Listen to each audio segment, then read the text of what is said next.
There is a lot of chess opening theory when it comes to the Pirc defense, one of the top chess opening options against the move of pawn to e4, much of which I've covered on this channel. I'm even considering making a course on the Pirc defense. But where do we start? What's the most important line that you can memorize when playing the Pirc defense? I'm going to be showing you right now, and it's all based on the most popular, the most common responses that white has against the Pirc defense. When it comes to memorizing lines, let's not start out by memorizing the stockfish line. Let's start out by memorizing what people actually play the most often. That's what we're looking at. Every single move here that you're about to see from white is the move that we see the most often in online chess.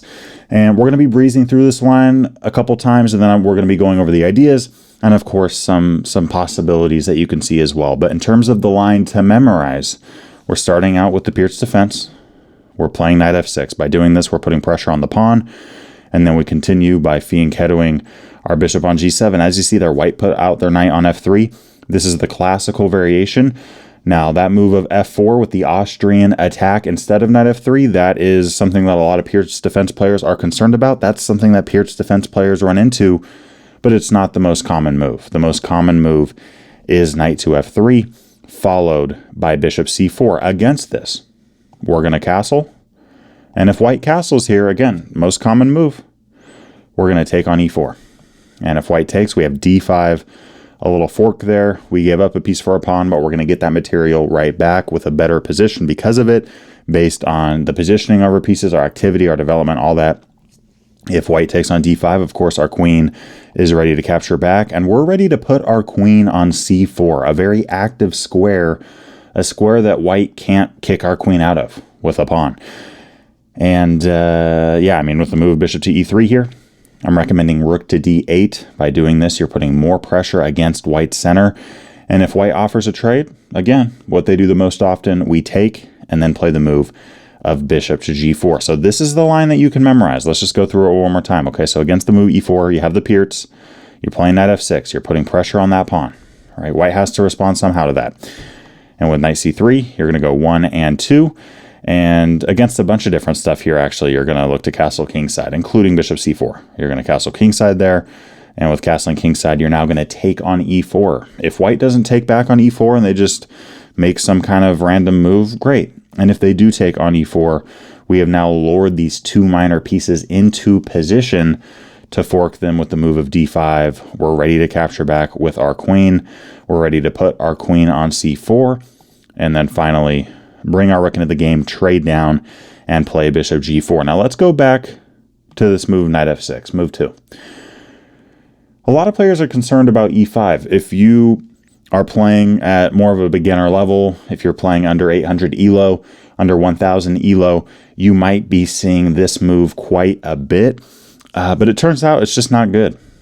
I mean, that's just a big mistake for white. Against this, you don't need to move your knight. You can actually take on e5, capture off the queen on d1, and then play knight g4. Notice now, you're attacking two pawns. You're going to win one of them, unless, of course, you see the move f4. In this case, white has successfully held on to their pawns, but not the rook. You throw in a little check there, and the rook is going to be yours. So with knight f6, it's not a good idea for white to push, even with knight c3. Going back to our memorization line, when we go g6, again, e5 is just bad. We take on e5, we capture on d1, and of course, if king takes, knight g4 causes white all kinds of problems just like before, and if knight takes, we have knight to d5. We're in a much better position here. Now, this pawn is on our side of the board, but that's in our favor. Pushing pawns like crazy in the opening and the middle game isn't always the best idea because they become targets more often than pawns that actually negatively impact the opponent's position. So here, by white pushing that pawn so far, we're happy about it. That pawn is a target. We're looking at bishop g7. We're looking at knight c6. We're just going to keep adding more and more pressure against that pawn there. Not to mention, we have a centralized knight. I mean, that is an octopus knight right in the center of the board, covering 8 squares. White's knight only attacks 4. So we're in a much better spot here. With g6, if we do see the most common move of knight to f3 going into the classical, we're going to play bishop g7. And with bishop c4, you might be wondering, why don't we just play knight takes e4 now? Well, if white takes back on e4 with the knight, this is great. I mean, we play d5, and of course we're ready to capture back. If white does play the best move of bishop to d3, we can take on e4 and continue from here with castling kingside. c5 is an idea. Knight to d7 is a strong move. We're very close to equal here, according to Stockfish. The problem with taking on e4 before you castle is that white throws in a check. And I mean, we're going to take the bishop, right? I mean, if you don't take the bishop, you lose your knight, and then it's like, okay, you might as well just take the piece off anyway. So we're going to take that bishop, but now our king is lured out to the square of f7 with knight takes e4. This is still okay for black, but it's not optimal, okay? It would be much better for us to castle kingside first and then take on e4 if given the opportunity, because now if white decides to take on f7 with check, our rook is ready to go. We simply capture back, and now it's our rook on f7, not our king, and this is good for us. The rook is active, it's strong, and I will say here, I'm a little bit concerned about white throwing in a knight onto g5, so let's just play h6. This is the most common move at the professional level. We now have that square of g5 covered, and we could even bring our queen over to f8, and we have a lot of pressure towards f3, a lot of pressure towards h3 and d4 as well. And I love the spot we're in. So with knight takes e4, again, we want to castle first. That way our rook can capture back. If white does take on e4 and we play the move d5, white should play bishop d3. That's what they should do. And they hold on to a very slight advantage if they do so. Even then, hey, let's play knight d7. We don't want to play knight c6 here. Right? If we play knight c6, there's multiple things white can do. c3 is the engine move there. I mean, but let's face it, not a lot of us would enjoy this kind of pawn structure. And by playing knight to d7, you just have better flexibility. You're looking at f6 potentially. You're even looking towards supporting c5. I mean, if white wants to take, then our knight gladly captures back. And again, you're looking at f6 as well. So if you see something like d5, all right, knight f6, putting pressure on the bishop, putting pressure on white's center, and we're in a good spot there. So with d5, again, bishop d3 is the best move white could play. However, the most common move is bishop takes d5. Okay, so that's what we see the most often. We're going to take with the queen. And against knight c3, queen c4. As we said, b3, you just can't do it. Thanks for the knight. Just can't do it, right? I mean, knight to d2 drops the pawn on d4. We would gladly take that center pawn off the board. Queen d3, trying to get rid of our queen. Okay, we take, and white has doubled isolated pawns. If we see the move of queen e2, we can capture and then play bishop to g4, which really puts us in a similar spot to what we're about to look at. Again, with queen c4, the most common move in online chess is bishop e3. We're going to put more pressure on this central pawn. We already have a bishop and a queen. Now we have a rook, maybe our pawn on c5. Maybe we'll have a c5 push. Maybe we'll have an e5 push. Maybe we'll play knight c6. Maybe we'll play bishop g4, pinning the knight, the defender, on d4.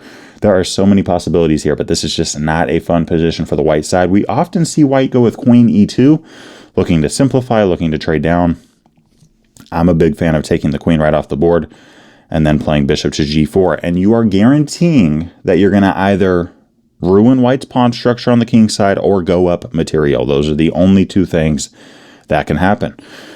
Now, we're looking towards taking on f3 and giving white double isolated pawns, an isolated pawn on the sideline. Can white stop this? Well, yeah, if they run away with the knight, but then they lose their knight on e2.